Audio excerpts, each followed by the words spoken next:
Welcome back. This time last week, we were telling you about a man fighting Medicaid and his insurance provider to pay for what he calls a life-saving bed. Good news on another wildfire this morning. The Rock Lake fire is now contained. And I'm sure he's one of many people waking up in those shelters this morning with a lot of questions that still aren't answered at this hour. But a major concern for not only the firefighters, but also for the people that might be in the area. And addressing those safety concerns right now, we have Margaret Price over my shoulder, and of course, that's the hill just coming down from Brown's Addition. And this is going to be one of those epic shots. That's continue their battle today. A wildfire on the Colville Indian Reservation continues to burn out of control. Are there any indications that gas could go back down to that $3.62 that we saw when oil prices were at $115 a barrel? This morning, a dangerous driver is under arrest after police chase him through parts of Spokane. Today, it looks like one candidate is edging out the competition to run with Barack Obama.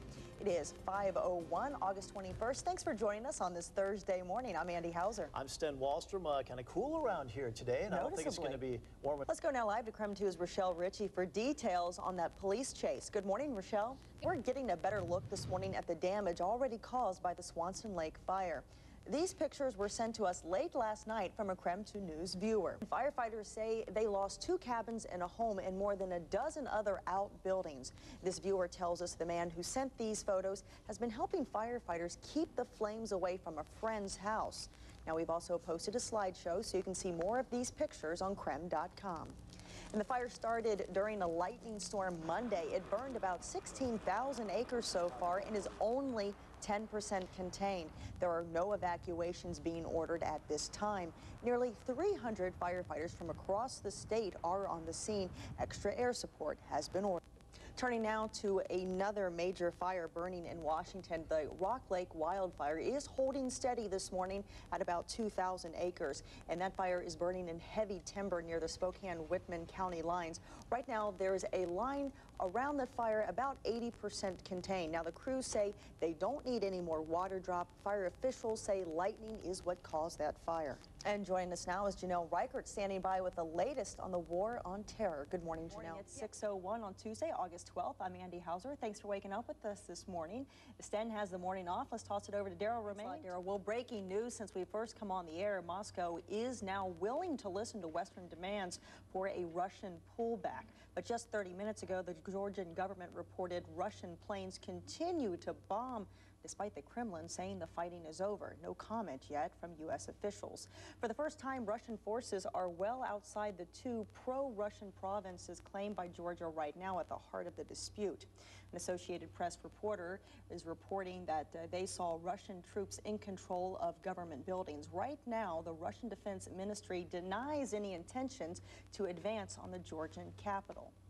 While you were sleeping, oil prices reached a 3-month low, selling for $113 a barrel in Singapore right now. A stronger dollar as well as weakening demand from China is forcing fuel prices down. And we're still seeing those prices falling despite the widening conflict between Russia and Georgia, which some worry could end up disrupting supplies in that region. Right now, AAA shows the average American is paying $3.79 a gallon for regular unleaded fuel. Now, here in the inland Northwest, we're not seeing anything quite that low. Drivers in Idaho are seeing the average price at the pump run about $4.06 a gallon. Just below that, Washington drivers are filling up for $4.04, and it looks like Oregon is getting a break with the average price coming down at just under $4 a gallon. Now, you can track the lowest gas prices in the region right along with us by visiting KREM.com and clicking on Gas Tracker. Even with these lowered prices still probably draining your wallet, some studies show that there are some positives to those rising fuel costs. We're seeing soaring prices for some drivers to stay off the roads. The studies find less traffic means less accidents. That makes sense. The Washington State Patrol reports there have been 68 fewer accidents on our roadways this summer compared to last year. Jobs and stuff like that to get around. Neighbors in North Spokane say they've noticed a drop in traffic along their streets. So high gas prices mean drivers are less likely to just cruise around town. All right, let's take a minute to go outside and get a check on your traffic this morning, see how things are shaping up as we take a look down on I-90 from the Sullivan vantage point. No major accidents to let you know about this morning, but some pretty big intersections are getting makeovers this week. Francis and Market and Francis and Freya are closed around the clock for the rest of the week. KREM 2's Rochelle Ritchie has more on how you can avoid the backup as you head out to work this morning. Good morning, Rochelle. All right, thanks a lot, Rochelle. Also expect possible delays on Interstate 90 today, right around the Spokane and Spokane Valley line. Crews will reduce westbound traffic on the interstate to 2 lanes in that area of Havana Street to do bridge repairs. Expect that work from about 9 this morning until 3 in the afternoon. And on Thursday, crews will reduce westbound I-90 to 2 lanes around the Hamilton interchange. Also, doing bridge repairs. Closer to home, firefighters continue their battle today. A wildfire in the Colville Indian Reservation continues to burn out of control. At this hour, more than 34 square miles of grass and sagebrush are destroyed. That fire is about 12 miles southeast of Omak and is about 40% contained this morning. 60 structures in that area are being threatened. So far, no evacuations are being ordered.